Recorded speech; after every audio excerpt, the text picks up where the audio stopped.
Good afternoon, welcome to Domenica's Pantry. As usual, the ingredients are down below in the underneath the heading. So all the ingredients and how to do it is all underneath. But this is what you'll need: potato, onions, I've got some basil frozen, olive oil, the cucuzza longa. If you've got tenerumi, which is like a little stringy branch that grows off the actual plant, that'd be great to add it at the same time. But if you haven't got it, and I haven't got any at the moment, salt and water. So let's get cooking.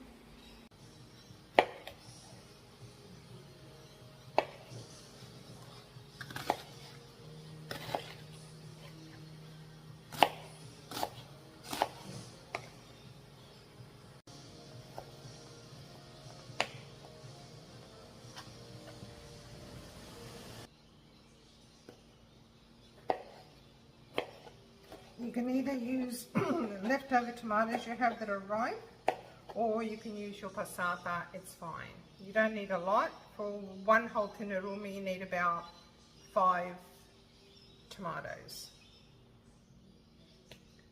Don't forget, it's not about the tomatoes, so it's not a sauce, it's about the cucuzza. There you go, and just chop it up small. As I said, the passata is also good. Chop it up smaller.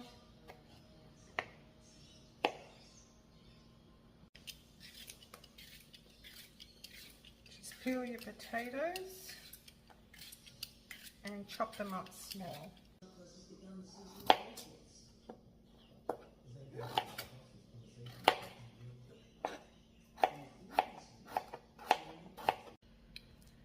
I'm going to teach you how to do your cucuzza. So basically you chop off the ends, cut them in manageable sizes. Okay, then you're going to cut it in half. Okay, and I'm going to peel them. So you've got to make sure that you peel it and that all of this light one is gone and that is there like that. So don't leave any of this, because if you leave this behind, it will be hard and tough. So just peel them first. Okay, once you've peeled it all, the second step, if you have a lot of seeds in the middle, I need you to take them out. You can either do it with a spoon or with a knife. You just need it to be like that. Okay, if there's no seeds in it, you don't have to do this step. All right, then you are going to cut it. This one here, I'm going to cut it like that. And very similar to the chips, but just a little bit fatter. About that size, maybe even smaller. Yeah, about that small. And do that for the whole lot of the cucuzza. Okay, so here we've got the cucuzza chopped up. The tomatoes, I'm going to put a little bit of passata in, probably about 5 tablespoons, because my tomatoes wasn't enough. 1 large onion, or 2 small. 4 potatoes and some basil. Fresh is best. I only had it frozen today. Okay, so let's get started. So after chopping the potatoes, I've dried them with a tea towel, and I'm going to cook them in olive oil. And salt, probably about 2 teaspoons. And fry them up till they're nice and golden brown. Okay, so the chips are just slightly golden brown, so that's enough. I'm just going to put it on the plate and keep these aside for later. I'll show you what to do with it. Trust me, if you do it this way, you're going to love pasta cucuzza. Okay, this is the best part of the dish. So let's fry the onions first.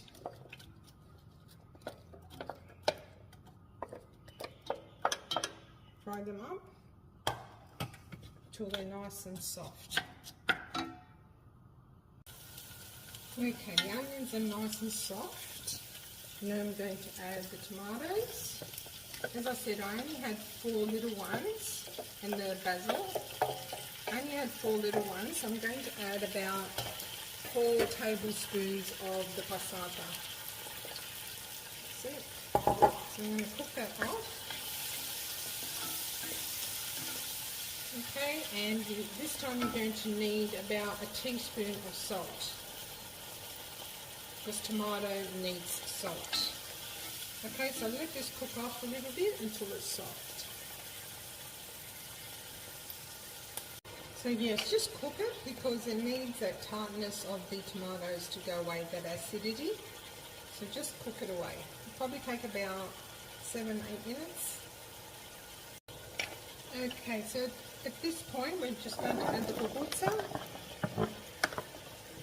I think this will feed, I could be wrong, but I think this feeds about 6 people. Okay, one cucuzza will feed 6 people with pasta. If you're doing it with egg, it's going to feed one. Okay, so we just stirred it a bit, and we're going to add the water just until it's slightly covered. About that. Okay, so you can assess the water according to your own saucepan and how much cucuzza you're putting in. Okay, as I said, the ingredients are always below, and step-by-step instructions also how to do it. So while this is cooking with the lid on, okay, oh sorry, I forgot to put the salt in, probably about 2 teaspoons of salt, I would say. 2 teaspoons, give it a stir. You can also add pepper or chili at this time if you like. So let that cook, and it's got to be nice and soft, okay?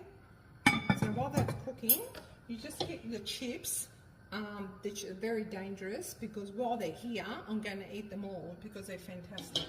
So just give them a quick squash, alright? So they're like mushy, but not condensed that you can't, like not mash, you know what I'm saying? So just a quick squash, like that. So this is all going to go in the pasta once it's cooked. So you'll see what I'm going to do, and trust me, this is what makes the dish. Okay, let's continue. Okay, it's been about 20 minutes, so just check it. Oh yes, it's come nice. I'll show you a little bit closer. It's come nice, and I'm going to taste it, and it's got to be nice and soft. So it's come up really nice. See how there's just enough water.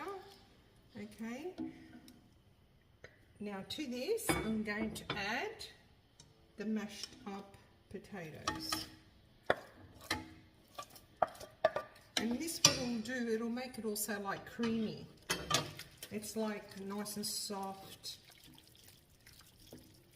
See? Okay, so once you cook your pasta and you strain your pasta, just leave a little bit of water in it. Don't strain it completely. And this, you add this to the pasta with a bit of cheese on top, and there's your dinner. Now, with the pasta, you normally have it with short pasta because this is eaten with a spoon. So if you got the long pasta, that's fine. You don't got short pasta. All you need to do is get it. I'll show you here. And just get the pasta and chop it into small pieces, and that's your short pasta. You don't have to buy short pasta. Okay, that's how you do your short pasta if you haven't got it. Okay, so once this is cooked, I'm going to strain it, add a little bit of water to it, or leave the pasta water in it. Don't strain it completely, and add it to this. And there's your dinner with a bit of cheese on top. Enjoy.